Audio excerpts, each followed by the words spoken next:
자, 오늘 본문에서 다윗의 굉장히 충격적인 모습을 우리가 보게 됩니다. 지난주까지 우리가 살펴봤던 그 다윗이 맞나 싶을 정도예요. 그래서 다윗이 굉장히 흉악한 이 범죄를 저지르는 장면이 오늘 그대로 성경에 기록되어 있습니다. 이 지도를 보시면은 당시 이스라엘 군대는 이제 다윗의 영토 확장으로 인해서 암몬이라는 저 나라와 1년째 전쟁 중이었습니다. 근데 다윗은 이때 1년이 넘도록 계속 출전하지 않고 왕궁에 그대로 머물러 있었습니다. 모든 게 이제 잘 되고 하니까 조금 스스로 나태해지기 시작한 것 같아요. 영적으로도 나태해진 것 같아요. 게을러지고. 하루는 이 다윗이 낮잠을 잡니다. 낮잠을 쿨쿨 자는데 저녁까지 자요. 그리고 저녁쯤 해서 일어나요. 너무 무료하니까 왕궁의 옥상을 이렇게 거닙니다. 그러다가 이렇게 민가를 딱 보니까 못 볼 걸 봐요. 저 민가에서 너무나도 예쁜 여자가 혼자 목욕을 하고 있는 거예요. 그러니까 이 여인은 생리 기간이 끝나고 율법대로 몸을 정결하게 씻고 있는 중이었습니다. 다윗은 신하를 보냅니다. 그 여인이 누군지 알아봐라. 그래서 신하가 돌아왔는데 하는 얘기가 그 여인은 다윗의 충성스러운 부하 장군 우리야 장군의 아내였어요. 밧세바라는 여자였어요. 밧세바가 유부녀죠. 그 다음에 충성스러운 자기 부하 장군의 아내라는 것을 알면서도 다윗은 그녀를 왕궁으로 데려와요. 당시에는요, 왕이 오라는데 여자가 안 온다? 그럴 수가 없어요. 그런 시대였어요. 그날 다윗은 이 밧세바와 동침을 하게 됩니다. 그러니까 다윗은 음욕에 이끌려서 유부녀를 데려다가 간음죄를 범한 것입니다. 그런데 얼마 뒤 여인에게 연락이 와요. 사람을 보내서 연락이 오는데 임신했다고 연락이 옵니다. 그러니까 다윗이 자기 죄가 온 세상에 알려질까 봐 너무나 부끄럽고 두려웠어요. 그래서 임신한 이 아이를, 밧세바 뱃속에 있는 이 아이를 그 밧세바의 남편에게 뒤집어 씌우려고 했습니다. 그래서 계획이 뭐냐면 다윗에게 전쟁터에 나가 있는 우리야 장군을 불러드립니다. 한참 전쟁 중인데 불러드려요. 그래서 휴가를 준다면서 집으로 보냅니다. 그래서 밧세바와 관계를 갖게 하는 겁니다. 그래서 밧세바 뱃속에 있는 임신한 아이가 마치 우리아의 아이인 것처럼 속이려고 했던 것이죠. 근데 여러분, 우리아 장군이요, 다윗의 계획대로 움직여주지 않는 거예요. 왜 그러냐면 성경에 보니까 이 우리아 장군이 너무나도 신앙적이고 충성스러운 그런 군인이었어요. 요즘에 저는 지나가다가요, 군인들밖에 안 보이더라고요. 왜 그러죠? 아들이 군대 가서 그런가. 옛날에 한참 이게 치과 다닐 때는 치과만 보이더라고요. 치과만. 네. 자, 다윗에게 이렇게 말을 해요. 이 우리가 장군이 뭐라고 하냐면 하나님의 법궤도 지금 전쟁터에 있고, 전쟁터에 법궤가 있다는 거 거기에 하나님이 계신다는 거잖아요. 전쟁터에 법궤가 있고 놓여 있고, 그 다음에 내 동료 군인들, 부하 군인들은 지금 생명 걸고 저렇게 암몬과 전쟁을 하고 있는데 나 혼자 이렇게 편하게 집에 가서 부인과 잠잘 수가 없습니다. 거부를 하는 거예요. 그래서 다윗이 작전을 바꿉니다. 뭐냐면은 이 두 번째 작전인데요, 우리야 장군에게 술을 잔뜩 먹여요. 아니, 술에 취하다 보면은 술개운의 집으로 가서 마누라랑 자고 오겠지. 근데 아무리 술을 먹여도 우리야 장군이 절대 집에 안 가는 거예요. 술만 먹고 취하지도 않아요. 그러니까 이건 저의 생각입니다. 저의 추측인데 아마 우리야 장군이 술에 원래 센 사람이었던가. 말통으로 먹어도 취하지 않는 사람, 그런 거 있잖아요. 장비 같은 사람 뭐.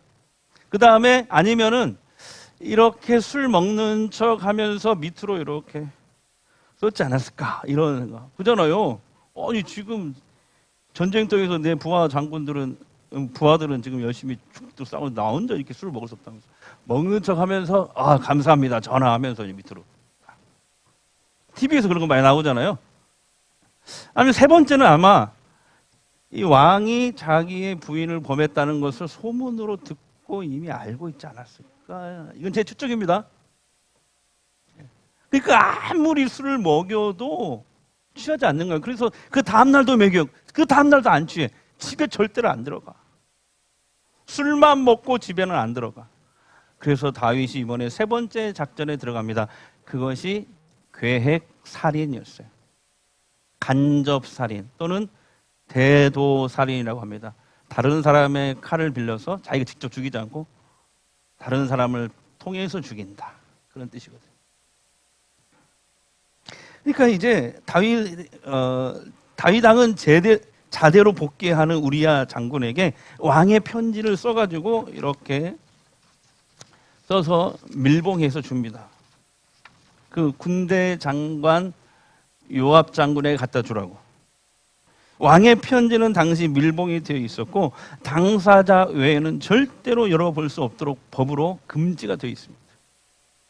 자, 그 편지 내용이 오늘 성경에 기록되어 있습니다. 15절에 나와요. 같이 읽겠습니다. 시작. 그 편지에 써서 이르기를 너희가 우리아를 맹렬한 싸움에 앞세워두고 너희는 뒤로 물러가서 그로 맞아 죽게 하라 하더라. 이거 무슨 말이에요? 우리아 장군을 제일 위험한 곳에 투입하라는 거예요. 그리고 기회를 이렇게 봐가지고 우리아 장군이 열심히 막 싸울 거 아니에요. 그러면 너희들은 살짝 다 뒤로 빠져나와라. 이런 편지였어요. 그러니까 다윗은 우리아가 전쟁 중에 전사한 것처럼 위장하려고 했던 것이죠. 결국 다윗의 계획대로 우리아가 죽게 됩니다. 자, 16절, 17절 읽겠습니다. 시작. 요압이 그 성을 살펴 용사들이 있는 것을 아는 그곳에 우리아를 두니 그 성 사람들이 나와서 요압과 더불어 싸울 때에 다윗의 부하 중 몇 사람이 엎드러지고 햇사람 우리아도 죽으니라. 우리아가 죽자 다윗은 이제 장례가 있을까요? 장례가 끝난 다음에 다윗이 밧세바를 데려와요, 왕궁으로. 그리고 자기 아내로 삼아요. 이걸 우리가 뭐라고 합니까? 막장이라고 하잖아요. 막장 드라마. 참으로 역겹지 않습니까? 모든 것이 다윗이 바라던 대로 은폐되는 듯 했어요. 그러나 하나님은 모든 것을 정확하고 분명하게 지켜보고 계셨습니다. 여러분, 사람의 눈은 속일 수 있을지 모르지만 하나님의 눈은 속일 수가 없잖아요. 오늘 본문은 우리가 잊지 말아야 될 다음과 같은 중요한 영적 진리를 우리에게 전해주고 있습니다. 첫 번째, 훌륭한 믿음의 사람도 언제든지 죄의 유혹에 무너질 수 있다는 거예요. 다윗은 간음했습니다. 여러분, 간음은요, 십계명 중에서 하나님이 금지하신, 엄격히 금지하신 죄입니다. 간음이라는 것은 뭐냐면 다른 게 아니고 이미 결혼한 유부녀나 유부남과 관계를 맺는 것을 간음이라고 합니다. 근데 예수님은 이 간음죄에 대해서 더 크게 더 확대해서 해석을 하셨어요. 뭐라고 예수님 말씀하셨냐면 이미 실행에 옮기기 전에 여인을 보고 음욕을 품는 자마다 이미 간음하였느니라, 이렇게 말씀하셨거든요. 음욕을 품는 자가 이미 간음죄에 해당된다고 예수님 말씀하셨어요. 여러분, 사실 음욕이 없는 사람이 없거든요. 성욕이 없는 사람이 없어요. 여러분, 음욕은요, 하나님이 우리 인간에게 주신 가장 기본적인 욕구 중에 하나잖아요. 생존, 생식, 번식의 그런 본능입니다. 그런데 문제는 뭐냐면 그 음욕, 성욕, 그것이 문제가 아니라 그 음욕을 품는 것이 문제예요. 그래서 그 음욕을 품고 있으면 언젠가 사람은요, 이 마음에 품고 있는 것이 언젠가는 기회만 되면 바깥으로 나오게 돼 있어요. 행동하게 돼 있다고.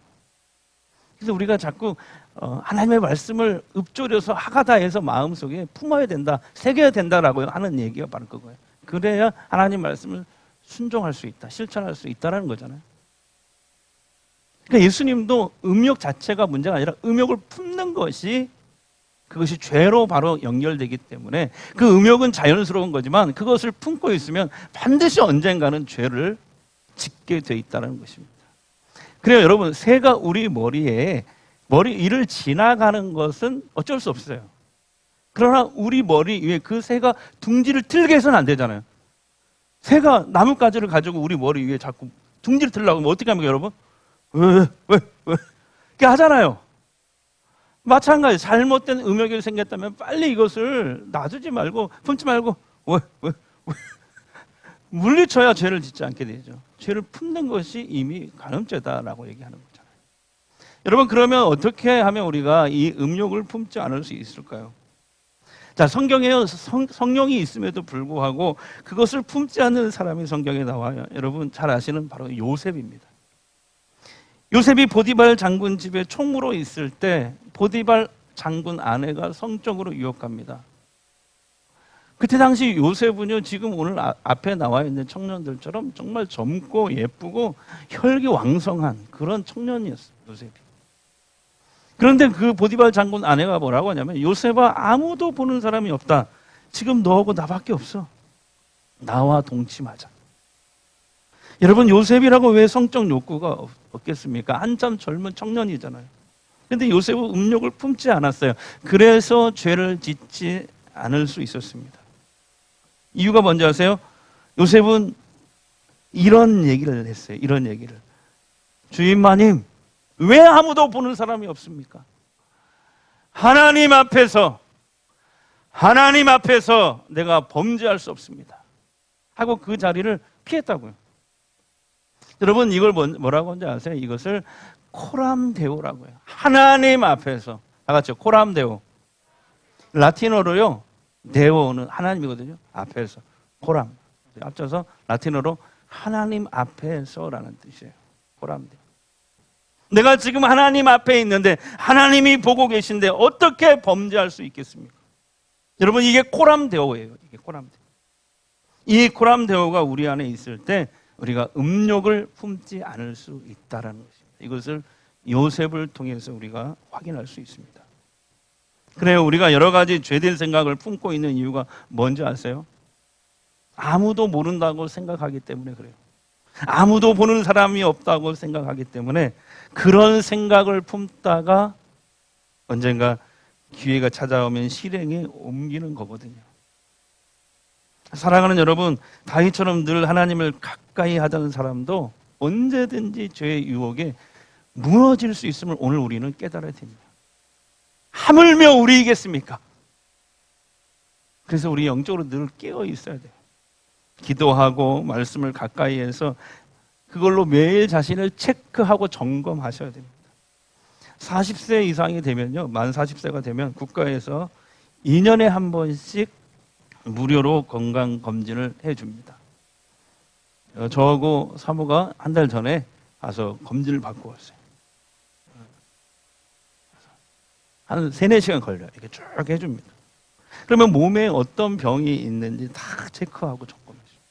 여러분, 이 우리나라 이 건강보험 제도, 그 다음에 이렇게 체크해 주는 거, 이거 다른 나라가 부러워합니다. 미국도 부러워합니다. 이게 잘 돼 있는 나라가 일본 다음에 우리나라거든요. 부러워요. 물론 이제 우리가 이제 그 월급의 7%를 이렇게 다 내가지고 건강보험료로 내서 하는데, 이 재정이 지금 악화돼가지고 원래 한 20%는 걷어야 된대요, 월급에. 근데 지금 그걸 못하고 있어요, 지금. 어쨌든 우리나라 좋은 나라예요. 여러분, 감사하시기 바랍니다. 이렇게 우리 몸을 점검해주는 나라가 어디 있어요? 별로 없어요, 세상에 그런 나라가. 이걸 누가 한 줄 아세요? 김대중 대통령 때. 기억나시죠? 뿐만 아니라 어떤 분들은 건강을 위해서 매일 당뇨, 혈압을 체크하는 분들도 계셔요. 운동도 하고 식이요법도 해요. 그러나 여러분, 건강만 그렇게 관리하는 것이 아니라 우리의 삶과 믿음도 매일 체크하셔야 돼요. 매일 점검하셔야 돼요. 내 안에 혹시 나도 모르게 품고 있는 죄가 있는지 날마다 체크하고 확인해야 됩니다. 그래야 죄를 품지 않게 되고 죄가 장성하지 않게 되고, 그래서 우리가 사망에 이르지 않게 됩니다. 여러분, 방심하면 죽어요. 다윗처럼요, 영적으로 나태해지면 죽어요. 하나님과 떨어지면 죽어요. 요한복음 15장에 예수님의 포도나무 비유가 나와요. 거기 예수님이 그랬잖아요. 너희는 가지다. 나는 포도나무다. 가지가 살 수 있는 방법은 딱 하나다. 포도나무에 붙어 있어야 된다. 만약에 가지가 나무에서 떨어지면 말라 비틀어지고 죽게 된다. 여러분, 코람데오 신앙으로 늘 하나님 앞에서 자신을 세우고 점검해서 정말 사탄이 유혹이 가득한 이 세상 속에서 음욕과 죄악을 품지 않고 승리하는 삶 사시기를 주의 이름으로 축복합니다. 두 번째 우리가 오늘 말씀을 통해 깨달아야 될 것은 진정한 회개는 하나님의 완벽한 속죄를 가져다 준다라는 겁니다. 다윗이 밧세바에 대한 음욕을 품고 또 그걸 실행해서 죄를 지었습니다. 그때 하나님은 그냥 계신 게 아니에요. 나단 선지자를 보냈어요. 그리고 다윗의 죄를 지적합니다. 하나님이 뭐라고 하냐면 하나님이 다윗을 당신에게 당신이 하나님을 업신 여겼다고 하셔요 얘기합니다.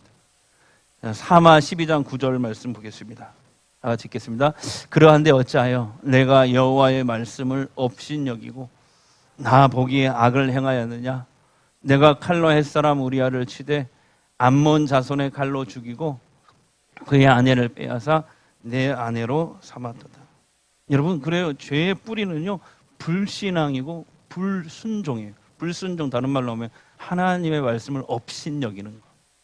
이게 죄의 뿌리예요. 여러분, 사람들이 말하는 그 죄 있잖아요. 죄의 그 뿌리가 성경에 있다고 그래요. 그것을 원죄라고 합니다. 원죄. 모든 사람들이 얘기하는 그 죄악의 뿌리가 되는 죄. 이거 원죄라고 하는데요. 원죄란 하나님과 나와 이 세상의 주인으로, 그러니까 하나님을 나와 이 세상의 주인으로 삼지 않는 본능. 이게 원죄잖아요. 한마디로 불신앙. 하나님을 부인하는 것뿐만 아니라 하나님을 믿어도 하나님의 말씀을 불순종하는 것, 업신여기는 것. 이게 모든 인간의 죄악의 뿌리가 되는 원죄라고 하세요. 이 원죄에서 나온 열매들이 여러 가지 인간의 죄악들이라는 거예요. 그래서 그 죄악들로 인해서 인간은 스스로 고통을 당하고 불행해진다고 성경이 말씀하고 있어요. 하나님이 다윗의 죄를 나단 선지자를 통해 지적하십니다. 그때 다윗은요 사울처럼 변명하지 않았어요. 즉시 자신의 잘못을 시인하고 회개합니다. 하나님, 제가 하나님 앞에 죄를 지었습니다. 자, 사마 12장 13절 읽겠습니다. 시작. 다윗이 나단에게 이르되 내가 여호와께 죄를 범하였노라 하매 나단이 다윗에게 말하되 여호와께서도 당신의 죄를 사하셨나니 당신이 죽지 아니하려니와. 다윗이 즉시 자기 죄를 시인하고 회개하자 하나님은 다윗의 죄를 용서하셨습니다. 하지만 징계는 받게 하셨어요. 벌은 받게 하셨다는 거예요. 자, 어떤 벌이냐면요, 성경에 나오는데 밧세바와 다윗 사이에 아들이 생겼다고 했잖아요. 그 아들이 태어난 지 7일 만에 갑자기 죽어요. 예, 사마 12장 14절 보겠습니다. 시작. 이 일로 말미암아 여호와의 원수가 크게 비방할 거리를 얻게 하였으니 당신이 낳은 아이가 반드시 죽으리라. 예. 그뿐만 아니에요. 이 뒤에 말씀 보면 또 이 다윗의 배다른 자식들이 많이 있었거든요. 왕비가 많았기 때문에 왕비 후궁들이 많았기 때문에 배다른 자식들 간에 서로 강간합니다. 그리고 그 강간당한 친오빠가 또 그 강간한 그 배다른 다른 아들을 죽여요. 왕자의 난이 일어나요. 그 다음에 또 우리 다음 주에 살펴보겠지만 다윗의 아들 압살롬이 구테타를 일으킵니다. 그러니까 그건 다음 주에 살펴보겠지만 다윗은 죄를 회개함으로 하나님 앞에 용서는 받았지만 다윗이 뿌린 죄의 그 씨는요, 어쨌든 그의 삶에 큰 고통을 가져다 줬다는 사실을 우리는 기억해야 됩니다. 사랑하는 여러분, 우리도 다 죄인이에요. 날마다 하나님의 뜻대로 살려고 애쓰다가도 죄 짓고 범죄하고 불순종하지 않습니까? 근데 죄를 짓고 돌이키기가 참 쉽지 않아요. 다윗처럼 죄를 부인하고 남한테 뒤집어 씌우고 감추고 도망가는 게 우리 본성이거든요. 근데 여러분, 그러면요, 그럴수록 죄는요 더 커지고 죄는 더 반복돼요.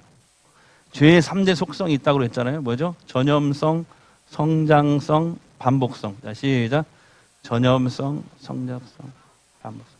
이 죄란 놈은요, 가만히 놔두면요, 결국 나와 내 주변 사람들을 모두 삼켜버려요. 아주 무서운 놈이에요. 여러분, 그래서요, 죄송합니다. 좋은 말로 할 때 주의 종들이 설교 말씀을 통해서 하나님이 이렇게 말씀하실 때 있거든요. 그 다음에 또 내 주변에 일어나는 일들을 통해서 하나님이 경고하실 때가 있어요. 사인 주실 때가 있어요. 그때요, 무시하지 말고 얼른 돌이키셔야 돼요. 다윗처럼 제가 잘못했습니다. 회개합니다. 자기의 죄를 인정하고 자백할 수 있는 그런 영적인 능력을 달라고 하나님 앞에 기도할 수 있기를 바랍니다. 하나님은 우리에게 이런 약속을 주셨어요. 요일 19, 요일 19인데요. 같이 읽겠습니다. 만일 우리가 우리의 죄를 자백하면 그는 미쁘시고 의로우사 우리 죄를 사하시고 우리를 모든 불의에서 깨끗하게 하실 것이요. 얼마나 좋은 말씀이죠. 요즘에 새벽마다 이거 100번 하가다 합니다. 혼자. 여러분, 오늘 회개하고 내일 다시 죄에 무너지더라도 여러분 거기서 포기하지 말고 이 말씀 붙잡고 다시 일어나셔야 돼요. 아, 나는 구제불능인가 보다. 죄에 대해서 구제불능. 그래서 하나님께서 우리에게 예수님을 보내주신 거예요. 그리고 이 약속의 말씀을 주신 거예요. 우리는 죄에 대해서 무능력해요. 우리가 죄를 이길 수가 없어요. 우리 힘으로. 이 말씀 붙들고 하나님 앞에 다시 나가는 거예요. 그러면 어느 순간 그 죄 짓고 회개하는 주기가 점점 짧아집니다. 그냥 그런 말 있잖아요. 벼룩도 낯짝이 있지. 그래, 우리 낯짝이 두껍지만 그래도 하나님 앞에 죄 짓고 또 회개하더라도 또 나가야 돼요. 또 나가고 또 나가고 또 나가고. 하나님 낯짝 두껍습니다. 벼룩이 뭐죠? 뭐라고 했죠? 벼룩이 낯짝 쓰이는 죄송합니다. 그래도 요일 19 하나님 요일 19 그렇게 나가다 보면은 이게 10번 죄질 거 5번은 언젠가 줄어들어. 5번 죄짓다가 나중에 2번으로 줄어들어. 2번 죄질 거 1번으로 줄어들고 그러다가 그 죄에서 완전히 벗어나게 되는 놀라운 경험을 하게 됩니다. 그렇게 우리는 하나님 나라 가는 그날까지 죄와 싸우는 거예요. 그게 죄를 이기는 거예요. 우리가 회개하면 정말 놀라운 건 뭐냐면 하나님이 우리가 회개하면 우리의 죄를 기억도 안 하신다는 거예요. 뭐라고 하냐면 하늘나라 심판책에서 우리 죄를 도말하신대. 도말. 무슨 말? 도말이 뭐냐면은 이거예요. 쉽게 말하면 하늘나라 심판책이 있어요. 거기에 우리 이름이 써 있고 지금까지 지었던 죄가 다 기록돼 있어요. 근데 우리가 회개하면 하나님이 거기에 새겨진 그 심판책에 새겨진 그 빨간 줄 주홍 글씨가 즉시 사라지는 거예요. 사라지는 거예요. 기억도 안 하신대요. 할렐루야. 회개하면 죄에 대해서 벌음받을 수 있지만 심판받지는 않아요. 근데 그건 있어요. 내가 뿌린 죄의 씨앗과 징계는 만약 하나님이 내리신다면 그냥 인정하고 다르게 받을 수밖에 없어요. 그것은 각오하셔야 돼요. 저도 이 설교를 준비하면서 너무 무섭더라고요. 근데 오늘 말씀이 그거잖아요, 지금. 마지막 3번째입니다. 우리가 죄를 지으면 하나님이 가장 고통스러워하셔요. 한번 생각해 보세요. 다윗이 범죄했을 때 지난주까지 하나님이 다윗을 보면 막 이뻐가지고 막 내가 무엇을 줄까? 막 다윗 언약까지 약속했잖아요. 근데 오늘은 말씀이 다윗이 극악무도한 죄를 졌거든요. 누가 가장 상처받았겠어요? 하나님이 상처받지 않았겠어요? 하나님이 그러니까 다윗에게 너 나를 업신여겼다라고 얘기하시는 거예요. 여러분, 하나님은 전에도요, 사울이 하나님께 버림받을 때도 똑같은 얘기 하셨어요. 하나님의 말씀을 업신여기기 때문이라고 하셨거든요. 근데 이렇게 질문하실 수 있어요. 아니, 그러면 하나님은 누구 차별하십니까? 사울은 용서 안 하고 다윗은 용서하고. 왜 하나님 왜 이렇게 차별하십니까? 다윗은 회개했다고 즉시 용서해 주는 겁니까? 사울보다 더 큰 죄를 졌는데 왜 그럴까요, 여러분? 그건 다른 게 아니고 지난주 살펴본 말씀 다윗 언약 때문에 그렇습니다. 하나님은 지난주 말씀에서 다윗의 그 중심을 보시고 다윗 언약을 주셨잖아요. 너와 내 후손들로 영원히 왕위가 이어지게 하리라. 혹시 너와 네 자손이 조금 잘못하더라도 용서해 줄게. 왕위를 뺏지는 않을게. 하나님이 너무 기분 좋아가지고 다윗이 너무 예뻐서 지난주에 그런 약속, 언약을 하셨다니까요. 그 언약 때문에 하나님이 막 근심하고 있다가 다윗이 아이고 하나님 잘못했어요 하니까 얼른 용서해 주신 거예요. 여러분 그거 아세요? 예수 믿고 하나님의 자녀가 우리들도요 하나님과 언약 관계라는 거 아세요? 언약 관계. 하나님은 우리 아버지시고 우리가 자녀래요. 예수 믿으면. 자, 요한복음 1장 12절 읽겠습니다. 시작. 영접하는 자, 곧 그 이름을 믿는 자들에게는 하나님의 자녀가 되는 권세를 주셨으니 아멘. 그렇습니다. 하나님은 부모가 자식을 바라보는 마음으로 지금 우리를 지켜보고 계세요. 자식이 죄를 지으면 가장 고통스러워하는 사람이 부모잖아요. 마찬가지예요. 우리가 죄를 지으면 하나님이 그 누구보다도 괴로워하세요.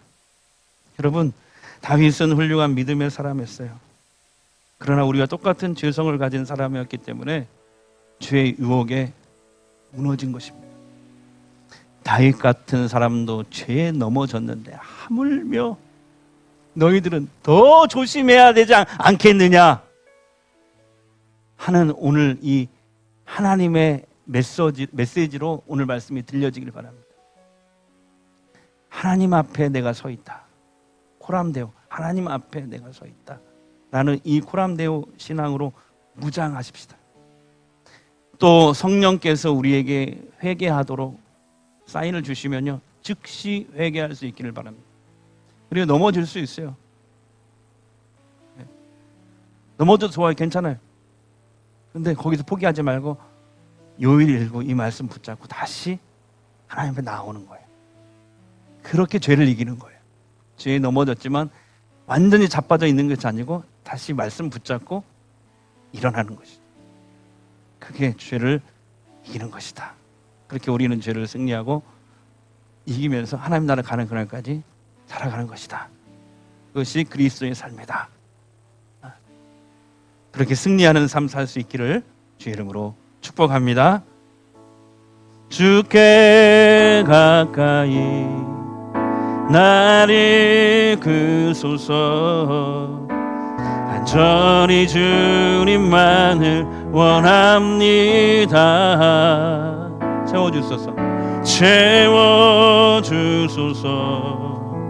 주의 사랑을 진정한 찬양 드릴 수 있도록. 다시 한번요. 주께 가까이, 주께 가까이 나를 이끄소서. 간절히 주님만을 원합니다. 채워주소서. 주의 사랑을 진정한 찬양 드릴 수 있도록. 목마른 나의 영혼, 목마른 나의 영혼 주를 부르니 나의 맘 만져 주소서. 만을 더 원합니다. 더 원합니다. 나의 맘 만져 주소. 목마른 나의 영혼, 아멘. 목마른 나의 영혼 주를 부르니 나의 맘 만져 주소서. 주님만을 더 원합니다. 더 원합니다. 나의 맘 만져 주소서. 나의 맘 만져 주소서. 우리 이 시간 한번 합심으로 한번 기도하는데요, 이렇게 기도했으면 좋겠습니다. 하나님, 다윗같이 훌륭한 믿음의 사람도 죄의 유혹에 무너져 버렸습니다. 하물며 우리는 더 말해서 무엇 하겠습니까? 하나님, 우리가 방심하지 않고 영적으로 깨어서 코람되어 이 신앙으로 음욕과 죄된 마음을 품지 않게 성령님 도와주시옵소서. 또 혹시 죄에 넘어졌다 하더라도 포기하지 않고 요일일구 이 약속의 말씀 붙잡고 이 하가다 말씀 붙잡고 하나님 앞에 회개로 나아가 결국 죄를 이기게 하옵소서. 다 같이 우리 합심해서 한번 기도하겠습니다. 주여, 하나님, 다윗같이 훌륭한 믿음에서 죄의 유혹에 무너졌습니다. 하물며 우리는 더 많은 선문하겠습니다. 하나님, 우리가 방심하지 않고 영적으로 깨어서 보람되는 신앙으로 음욕과 죄의 마음 품지 않게 성령이여 도와주시옵소서. 다윗같이 훌륭한 믿음의 사람과 죄의 유혹에 무너졌습니다. 하물며 우리는 더 많은 선문하겠습니다. 하나님, 우리가 방심하지 않고 영적으로 깨어서 보람되는 신앙으로 음욕과 죄의 마음을 품지 않도록 성령 도와주시옵소서. 또 죄에 넘어졌다 하더라도 유일구 약속의 말씀 붙잡고 하나님 앞에 회개로 나아가 결국 죄를 이기게 하옵소서. 죄를 이기게 하옵소서.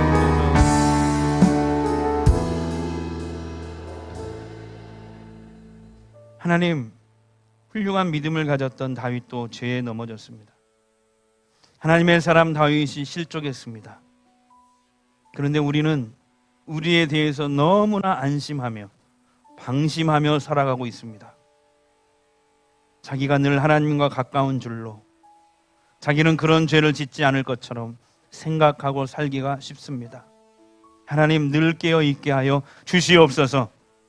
매일 하나님과 영적인 교제를 통해서 내가 지금 하나님과 떨어져 있지는 않는가 라고 늘 점검하고 체크할 수 있도록 도와주시옵소서.